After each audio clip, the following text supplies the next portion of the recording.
Police নিয়ে ছুটি পৌঁছে যায় রোমাদের বাড়ির সামনে। হ্যাঁ বন্ধুরা, প্রতিজ্ঞা আজকের পর্বে আমরা দেখতে চলেছি একের পর এক চমক। দরজা খোলা মাত্রই ভেতরে দাঁড়িয়ে থাকা রোমা হঠাৎ চমকে ওঠে। এক মুহূর্ত দেরি না করে সে সরে যায় ভেতরের দিকে। ছুটি দ্রুত এগোতে যায়, কিন্তু তার আগেই রুদ্র দরজাটা জোরে বন্ধ করে দেয়। অফিসার কড়া গলায় বলে, আমরা রোমার সাথে কথা বলতে চাই।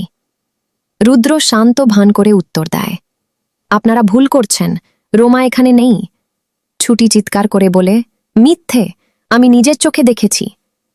রুদ্র তখন কিছু কাগজ সামনে এগিয়ে দেয়। দেখুন, ও এখন দিল্লিতে, অফিসিয়াল কাজ। কাগজ দেখে অফিসার একটু থেমে যায়।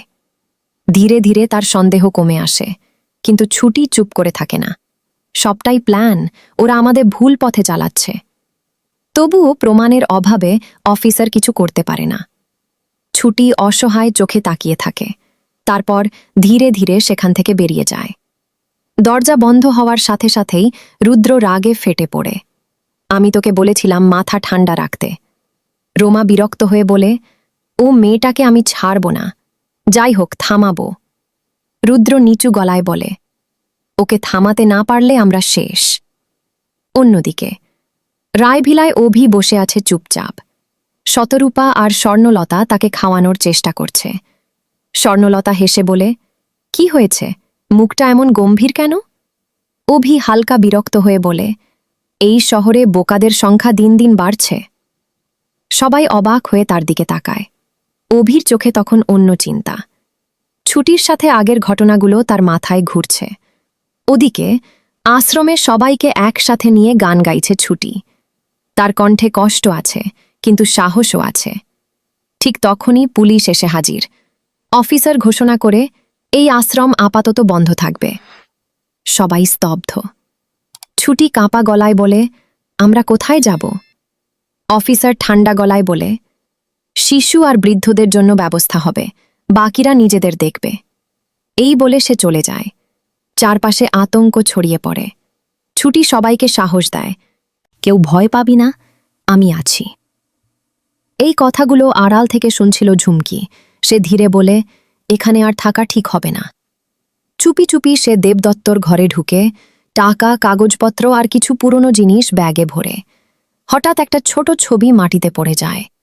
জ্যোতি সেটা তুলে নিয়ে তাকায়। এই বাচ্চাটাকে? ঝুমকি থমকে যায়। ও, ছুটি, ছোটবেলায়। জ্যোতির চোখে সন্দেহ জেগে ওঠে। সে রুদ্রকে বলে, আমি বলেছিলাম না কিছু একটা গড়বড় আছে?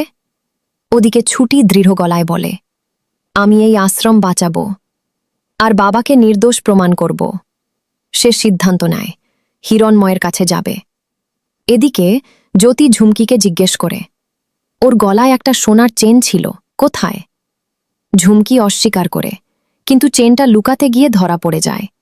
রোমা সেটা ছিনিয়ে নিয়ে জ্যোতিকে দেখায়। জ্যোতি আতঙ্কিত গলায় বলে, ছুটি যদি হিরণময়ের কাছে পৌঁছে যায়, সব শেষ। অন্যদিকে রাতের অন্ধকারে একা দাঁড়িয়ে আছে ছুটি, হিরণময়ের বাড়ির সামনে। তার চোখে একটাই দৃঢ়তা, আজ সব সত্য সামনে আনতেই হবে। তাহলে কি ছুটি সত্যিই হিরণময়ের কাছে পৌঁছাতে পারবে? রোমা রুদ্র কি তাকে থামাতে পারবে? আর সত্য প্রকাশ পেলে কি হবে?